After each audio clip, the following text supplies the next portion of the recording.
Finland threatens to cut aid to African countries supporting Russia. Every sovereign nation has the right to make decisions that they believe are in their best interests, but it appears that this right does not apply to African countries, as the newly elected right-wing government in Finland, formed by the Coalition Party and the True Finns, has threatened to cut financial aid to any African countries that support Russia. Ville Tavio, the new Minister of Foreign Trade and Development, made the declaration stating that the new Finnish government led by Petteri Orpo is seeking to cut development aid by around $1 billion and redirect the savings, with Ukraine becoming a new recipient of the country. According to Tavio, Finland's primary duty is to support Ukraine, and it is morally wrong for Finland to continue granting development aid to countries that support Russia's war of aggression against Ukraine. Developing nations should focus on their internal development instead of endorsing Russia's war. I am keeping an eye on countries that receive aid from Finland, but choose not to respect international rules-based order and Ukraine's state sovereignty, he added. He refused to specify the countries that could face cuts, but he did address Africa as a whole, saying, "We have witnessed African countries supporting Russia. Those countries will be under surveillance." This outrageous threat by Finland against Africans is not the first time that Western countries have attempted to use aid policy as a political lever, though Finland appears to be setting a precedent by tying it so closely to this specific conflict, and this shift from Finland could pave the way for other European states to follow suit. In fact, some analysts argue that Western countries should be more daring in using aid or climate policy to persuade developing countries to support them in their present great power rivalry with Russia or China.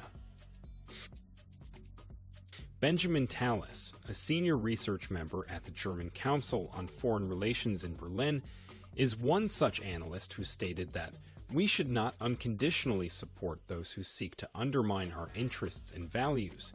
Removing aid gives the possibility for using it as leverage. Trade and aid with swing states will be key areas in the battle for influence, and while the question with trade is more complex, with development aid it is relatively simple. We shouldn't fund the development of illiberal ordering.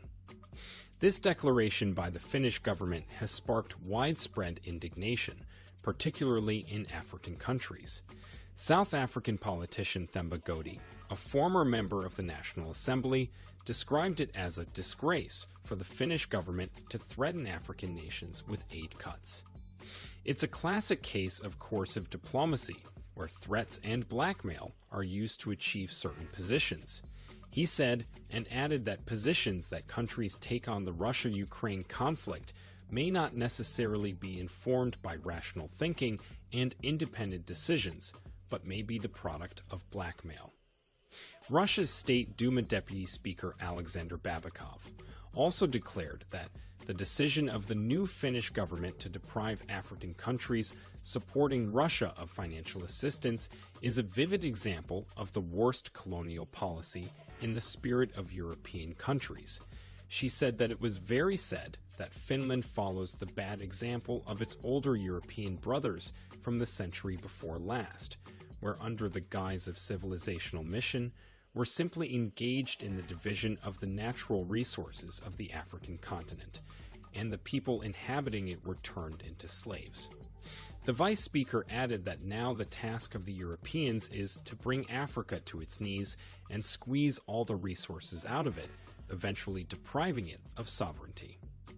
The statement made by the Finnish government is coming at a time when there seems to be a reawakening in Africa, and it only reinforces the point that Western countries and its allies have no regard for Africans as stated by Themba Godi, and that any country that does not follow their dictates and decisions will be faced with a penalty.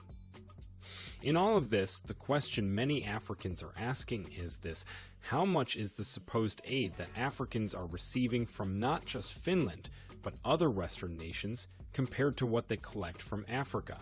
And since they have been giving this so-called aid, how has it bettered the lives of the average Africans? And also, will the withdrawal of their aid affect the economy of the countries who have been recipient of the aid. What do you think? Do leave your comment down below, and don't forget to subscribe to our channel if you haven't done so already.